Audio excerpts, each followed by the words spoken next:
aceptando como inevitable una inminente sentencia condenatoria contra los procesados por el caso de supuesto terrorismo, que este lunes 6 de mayo reinicia su vista en la ciudad de Santa Cruz, el abogado Gary Prado Araúz, patrocinante de su padre, el general Gary Prado Salmón, reveló en exclusiva a Johnny Ausa TV en Washington, D.C., que a este punto el común denominador de la estrategia legal de los procesados se ha visto reducido a la búsqueda del perdón judicial en lugar de una sentencia absolutoria que consideran imposible en tanto el presidente Evo Morales gobierne el país y controle la independencia del Poder Judicial desde el Palacio Quemado. Este caso no va a tener justicia mientras Evo Morales sea presidente, eso está claro, ¿no? Aquí hay una decisión política tomada en Palacio de Gobierno de que a esta gente se la condena sí o sí. Probablemente para salvar la responsabilidad internacional del presidente Morales ante las familias de esas personas que murieron ejecutadas en el Hotel Las Américas. Ese daño, ¿quién lo va a pagar?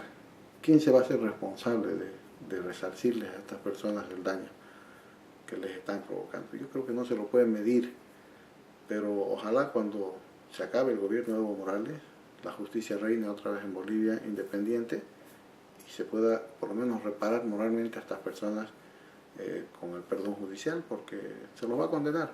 Eso se lo puedo anticipar, todos van a ser condenados, nadie se va a librar. La decisión política se ha tomado hace mucho tiempo y este tribunal no es más que un operador de esa decisión política.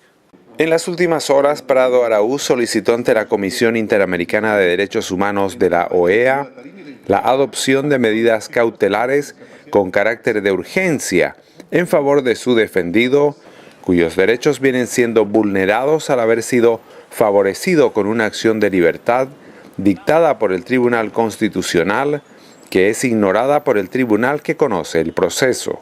La idea mía es acudir a esta instancia porque, como digo, no hay posibilidades más en el Estado boliviano, no hay ninguna otra instancia. Hemos acudido a las instancias jurisdiccionales, hemos acudido a la justicia constitucional y aún teniendo una sentencia constitucional que a mi padre le ha concedido una tutela concreta sobre los derechos que estamos reclamando, los jueces se niegan a cumplirla, el Ministerio Público y el Ministerio de Gobierno, que son los que lo acusan, se niegan a que se cumpla, por lo tanto no hay otra opción.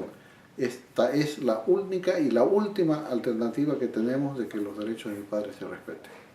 Citando jurisprudencia en un caso similar reconocido por el Estado boliviano, Prado se manifiesta optimista en la gestión realizada en Washington, cuyos resultados, tratándose de derechos humanos, deberían ser casi inmediatos.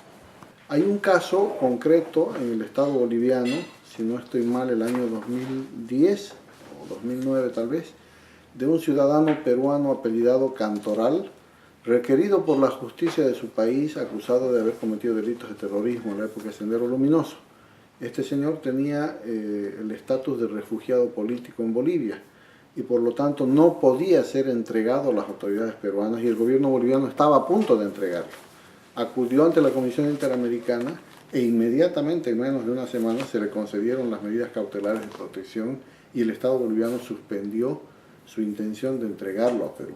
Irregularidades de diversa naturaleza son mencionadas en este caso, cuyas bases mismas se consideran contaminadas por el elemento político, principal motor que lo mueve, utilizando los atentados dinamiteros contra la vivienda del ex viceministro de Autonomía Saúl Ábalos, la del cardenal Julio Terrazas y finalmente el asalto al Hotel Las Américas, donde murió Eduardo Rosa Flores y otros 2 extranjeros.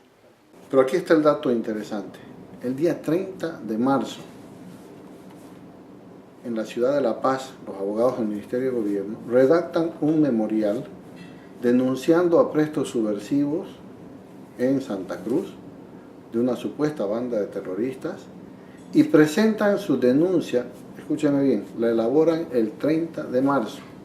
La dirigen a una comisión de fiscales que no se había creado todavía, que se creó el 16 de abril, pero ellos ya el 30 de marzo le dirigen un oficio a una comisión de fiscales que no existía, y la presentan recién el 14 de abril, vale decir, el día antes del atentado a la Casa del Cardenal, a un fiscal de DIPROVE, la Dirección de Protección y Robo de Vehículos en la ciudad de La Paz, llamado Marcelo Sosa Álvarez.